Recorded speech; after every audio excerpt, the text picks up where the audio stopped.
Miracles TV நேயர்களுக்கு வணக்கம்.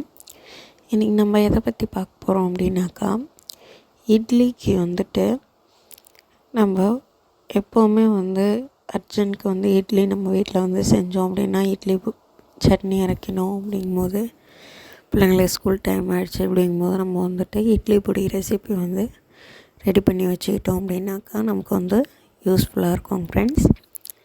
அது எப்படி செய்யலாம் அப்படின்னு பார்த்திங்கன்னா, இட்லி பொடி ரெசிபி எப்படி செய்கிறது, அதுக்கு தேவையான பொருட்கள் என்னென்ன அப்படின்னு பார்த்திங்கன்னா, ஒரு பவுல் எடுத்துக்கோங்க. அதில் ஒரு 3 டீஸ்பூன் அளவு பிடிக்கிற அளவு ஒரு பவுல் எடுத்து அளவுக்கு வச்சுக்கோங்க.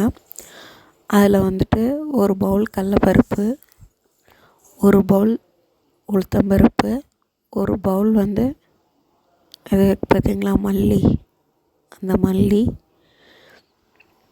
மிளகாய் மட்டும் உங்கள் காரத்துக்கு ஏற்ற மாதிரி வச்சுக்கோங்க. ஒரு சின்னோண்டு துண்டு பெருங்காயம், கட்டி பெருங்காயம் எடுத்துக்கோங்க. அதுக்கப்புறம் தேவையான அளவு உப்பு. சரிங்களாங்க ஃப்ரெண்ட்ஸ்.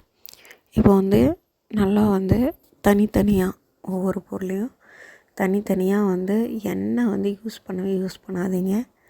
ட்ரை பேனில் சிம்மில் வச்சு நல்லா லைட் ப்ரௌன் ஆகிற அளவுக்கு நல்லா வறுத்து ஒவ்வொரு ரெசிபியும் ஒவ்வொரு பொருளையும் எடுத்துக்கோங்க.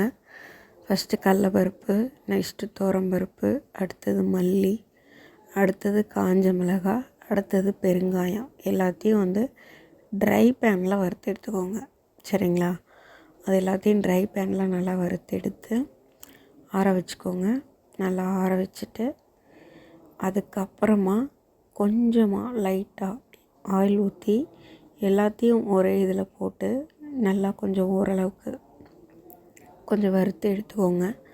எடுத்துக்கிட்டு அதுக்கப்புறம் ஆற வச்சுட்டு அதுக்கப்புறமா எடுத்து தேவையான அளவு உப்பு போட்டு அரைச்சி எடுத்து வச்சுக்கிட்டீங்க அப்படின்னாக்கா 1 மந்த்துக்கு வேஸ்ட் ஆகாதுங்க ஃப்ரெண்ட்ஸ். ஏன் சொல்கிறேன் அப்படின்னு கேட்டுக்கோங்க. எல்லாருமே ஃபஸ்ட்டு எண்ணெய் மட்டும் ஊற்றி செய்வாங்க, இல்லை ட்ரை பேனில் மட்டும் வறுத்து எடுப்பாங்க. ஆனால் நம்ம இந்த ரெண்டுத்தையுமே செய்கிறதால நமக்கு 1 மந்த் வரையும் அந்த இதை ஸ்டோரேஜ் பண்ணி வச்சு நம்ம யூஸ் பண்ணலாம் ஃப்ரெண்ட்ஸ். நமக்கு வேஸ்ட்டே ஆகாது. கண்டிப்பாக அதை யூஸ் பண்ணி பாருங்கள்.